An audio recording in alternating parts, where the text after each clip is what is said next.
Hello and welcome to Stoner Storytime. I'm your host, HanoverrrFist. Tonight, I'll be reading Chapter 4 of J.R.R. Tolkien's The Hobbit. As you might guess, I'm filming another one down here in Mom's basement while I'm here before I go back to Oregon. And I've got a pretty little wall hanging here. Bunch of floral squares arranged to look like the heart, kind of like a wreath, and some fancy little quilting inside on these. I'll get a close up after the chapter if you'd like, and it's also in the thumbnail. But anyway, first, I guess before we start reading, we should probably be stoned if we're going to have stoner story time. Hopefully you can join along. I've got some more of the 4-to-1 CBD wax in here in the Magneto, and I'll have a puff, and I hope you can join me.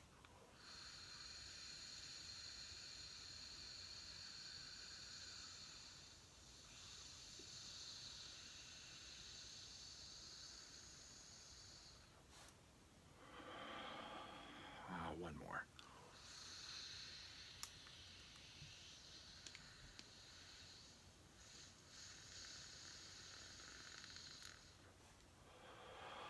Better. And this is after a 5-minute cycle on the dry herb vape. So I've got some Gorilla Glue and now some CBD skunk haze in me. I hope you're doing well. Settle in and we'll start. Chapter 4 Overhill and Underhill. Of course, they had just left Rivendell after their 2-week visit there, resupply and build morale, and now they're back on the road again. Sorry. Chapter 4 Overhill and Underhill. There were many paths that led up into those mountains, and many passes over them, but most of the paths were cheats and deceptions and led nowhere or to bad ends. And most of the passes were infested by evil things and dreadful dangers. The dwarves and the hobbit, helped by the wise advice of Elrond and the knowledge and memory of Gandalf, took the right road to the right pass. Long days after they had climbed out of the valley and left the last homely house miles behind, they were still going up and up and up. It was a hard path and a dangerous path, a crooked way and a lonely and a long. Now they could look back over the lands they had left laid out behind them far below. Far, far away in the west, where things were blue and faint, Bilbo knew there lay his own country of safe and comfortable things, and his little hobbit hole. He shivered. It was getting bitter cold up here, and the wind came shrill among the rocks. Boulders, too, at times came galloping down the mountainsides, let loose by midday sun upon the snow, and passed among them, which was lucky, or over their heads, which was alarming. The nights were comfortless and chill. They did not dare to sing or talk too loud, for the echoes were uncanny, and the silence seemed to dislike being broken, except by the noise of water and the wail of wind and the crack of stone. The summer is getting on down below, thought Bilbo, and haymaking is going on and picnics. They'll be harvesting and blackberrying before we even begin to go down the other side at this rate. And the others were thinking equally gloomy thoughts, although when they had said goodbye to Elrond in the high hope of a midsummer morning, they had spoken gaily of the passage of the mountains and riding swift across the lands beyond. They had thought of coming to the secret door in the lonely mountain, perhaps the very next first moon of autumn, and perhaps it will be Durin's Day, they had said. Only Gandalf had shaken his head and said nothing. Dwarves had not passed that way for many years, but Gandalf had, and he knew how evil and danger had grown and thriven in the wild, since the dragons had driven men from the lands and the goblins had spread in secret after the Battle of the Mines of Moria. Even the good plans of wise wizards like Gandalf and of good friends like Elrond go astray sometimes when you are off on dangerous adventures over the edge of the wild, and Gandalf was a wise enough wizard to know it.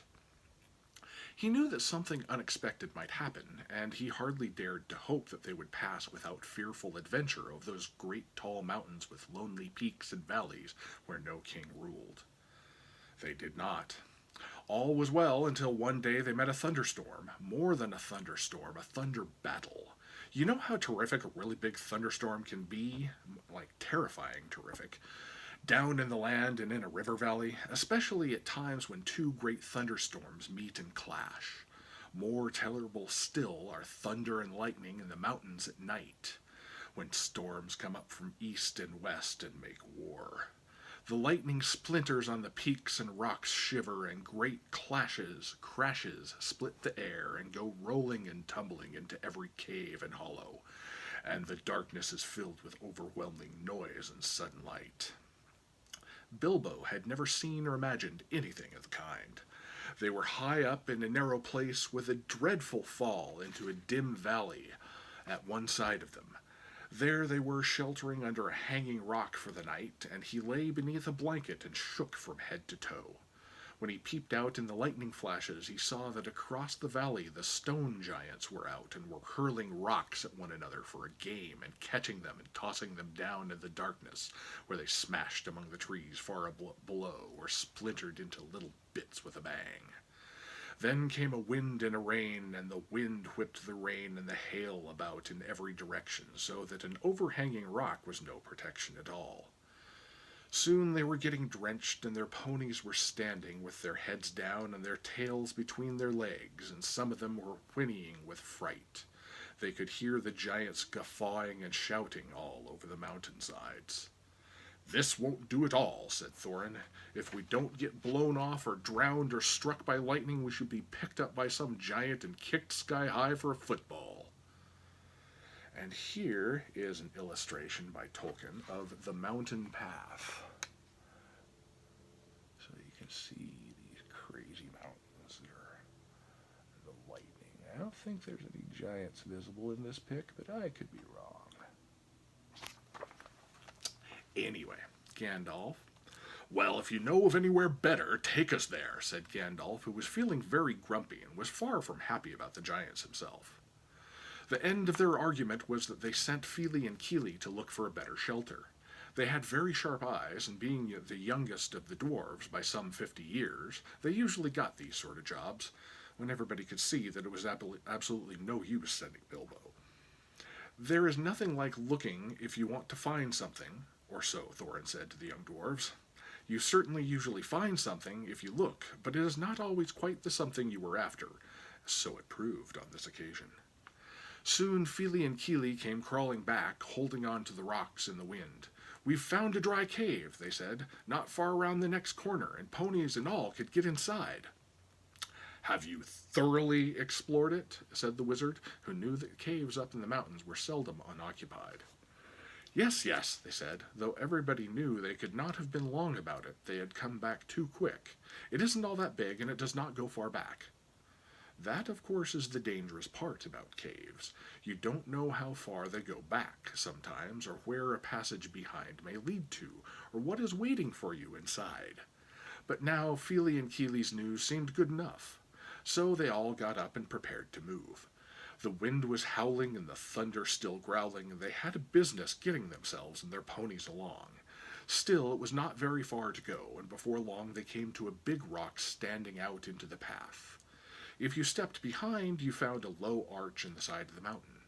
There was just room to get the ponies through with a squeeze when they had been unpacked and unsaddled. As they passed under the arch, it was good to hear the wind and the rain outside instead of all about them, and to feel safe from the giants and their rocks. But the wizard was taking no risks. He lit up his wand, as he did that day in Bilbo's dining room that seemed so long ago, if you remember, and by its light they explored the cave from end to end. It seemed quite a fair size, but not too large and mysterious. It had a dry floor and some comfortable nooks. At one end there was room for the ponies, and there they stood, mighty glad of the change, steaming and champing in their nose bags. Oin and Gloin wanted to light a fire at the door to dry their clothes, but Gandalf would not hear of it. So they spread out their wet things on the floor and got dry ones out of their bundles. Then they made their blankets comfortable, got out their pipes, and blew smoke rings, which Gandalf turned into different colors and set up dancing up by the roof to amuse them.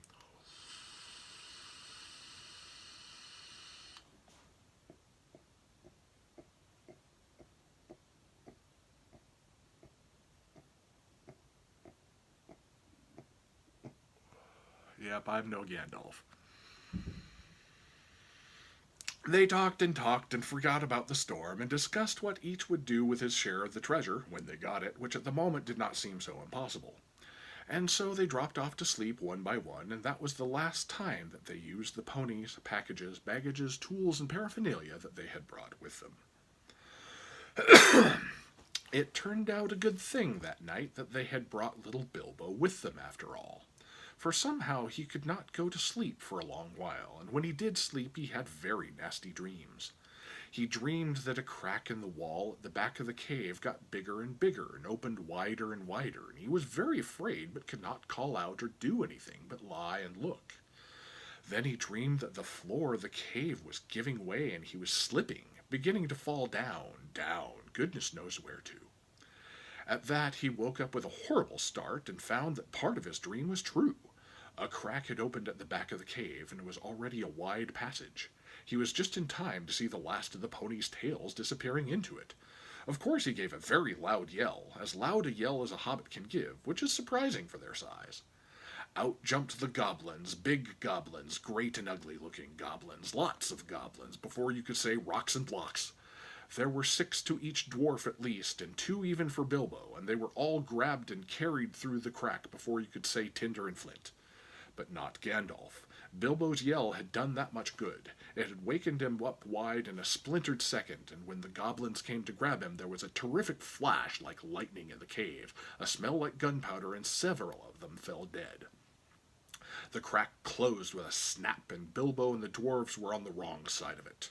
Where was Gandalf? Of that, neither they nor the goblins had any idea, and the goblins did not wait to find out. They seized Bilbo and the dwarves and hurried them along. It was a deep, deep dark, such as only goblins that have taken to living in the heart of the mountains can see through. The passages there were crossed and tangled in all directions, but the goblins knew their way, as well as you do, to the nearest post office, and the way went down and down. It was most horribly stuffy. The goblins were very rough and pinched unmercifully, and chuckled and laughed in their horrible stony voices. And Bilbo was more unhappy even than when the troll had picked him up by his toes. He wished again and again for his nice, bright hobbit hole, not for the last time. Now there came a glimmer of red light before them. The goblins began to sing or croak, keeping the time with the flap of their flat feet upon the stone and shaking their prisoners as well. Clap, snap, the black crack, grip, grab, pinch, nab, and down, down to Goblin Town you go, my lad. Clash, crash, crush, smash, hammer and tongs, knocker and gong, pound, pound far underground. Oh, my lad. Swish, smack, whip, crack, batter and beat, yammer and bleat, work, work, no dare to shirk, while goblins quaff and goblins laugh, round and round far underground, below, my lad. It sounded truly terrifying. The walls echoed to the clap, snap, and the crush, smash, and to the ugly laughter of their ho-ho, my lad. The general meaning of the song was only too plain, for now the goblins took out whips and whipped them with a swish-smack and set them running as fast as they could in front of them, and more than one of the dwarves were already yammering and bleating like anything when they stumbled into a big cavern. It was lit by a great red fire in the middle and by torches along the walls, and it was full of goblins. They all laughed and stamped and clapped their hands when the dwarves, with poor Bilbo at the back nearest to the whips, came running in, while the goblin drivers whooped and cracked their whips behind. The ponies were already there huddled in the corner, and there were all the baggages and packages lying broken open and being rummaged by goblins, and smelt by goblins, and fingered by goblins, and quarreled over by goblins. I am afraid that that was the last they ever saw of those excellent little ponies, including a jolly sturdy little white fellow that Elrond had lent to Gandalf, since his horse was not suitable for the mountain paths. For goblins eat horses and ponies and donkeys and other much more dreadful things, and they are always hungry. Just now, however, the prisoners were only thinking of themselves. The goblins chained their hands behind their backs and linked them all together in a line and dragged them to the far end of the cavern with little Bilbo tugging at the end of the row. There in the shadows, on a large flat stone, sat a tremendous goblin with a huge head, and armed goblins were standing round him carrying the axes and the bent swords that they use. Now goblins are cruel, wicked, and bad-hearted. They make no beautiful things, but they make many clever ones. They can tunnel and mine as well as any, but the most skilled dwarves, when they take the trouble, although they are usually untidy and dirty. Hammers, axes, swords, daggers, pickaxes, tongs, and also instruments of torture they make very well, or get other people to make to their design, prisoners and slaves that have to work till they die for want of air and light. It is not unlikely that they invented some of the machines that have since troubled the world, especially the ingenious devices for killing large numbers of peoples at once. For wheels and engines and explosions always delighted them, and also not working with their own hands more than they could help. But in those days and in those wild parts they had not advanced, as it is called, so far. They did not hate dwarves especially, no more than they had hated anybody, no more than they hated everybody and everything, and particularly the orderly and prosperous. In some parts, wicked dwarves had even made alliances with them, but they had a special grudge against Thorin's people, because of the war which you have heard mentioned, but which does not come into this tale. And anyway, goblins don't care who they catch as long as it's done smart and secret and the prisoners are not able to defend themselves.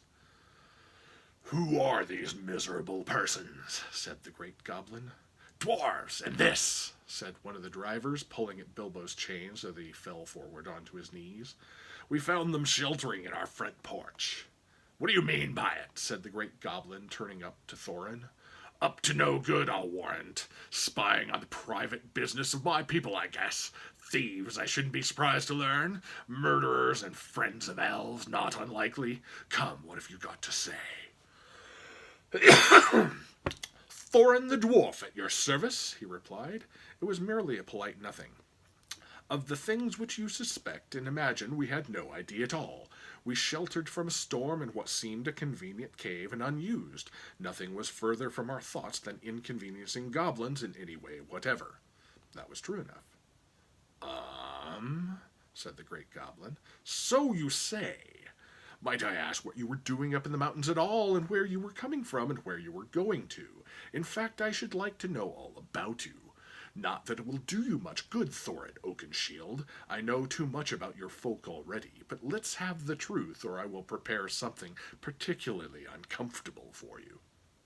"We were on a journey to visit our relatives, our nephews and nieces, and first and second and third cousins, and the other descendants of our grandfathers who live on the east side of these truly hospitable mountains," said Thorin, not quite knowing what to say all at once in a moment when obviously the exact truth would not do at all. "He's a liar! Oh, truly tremendous one!" said one of the drivers. "Several of our people were struck by lightning in the cave when we invited these creatures to come below. They're as dead as stones. Also, he has not explained this." He held out the sword which Thorin had worn, the sword which came from the troll's lair. The great goblin gave a truly awful howl of rage when he looked at it, and all his soldiers gnashed their teeth, clashed their shields, and stamped. They knew the sword at once. It had killed hundreds of goblins in its time when the fair elves of Gondolin hunted them in the hills or did battle before their walls. They had called it Orcrist, goblin cleaver. But to the goblins it was simply biter. They hated it and hated it worse than anyone that carried it. They hated it and hated worse anyone that carried it. "Murderers and elf friends," the great goblin shouted. "Slash them, beat them, bite them, gnash them, take them away to dark holes full of snakes, and never let them see the light again." He was in such a rage that he jumped off his seat and himself rushed at Thorin with his mouth open. Just at that moment, all of the lights in the cavern went out, and the great fire went off, poof, into a tower of blue glowing smoke right up to the roof that scattered piercing white sparks all among the goblins. The yells and yammering, croaking, gibbering and jabbering, howls, growls and curses, shrieking and skriking that followed were beyond description. Several hundred wildcats and wolves being roasted slowly alive together would not have compared with it.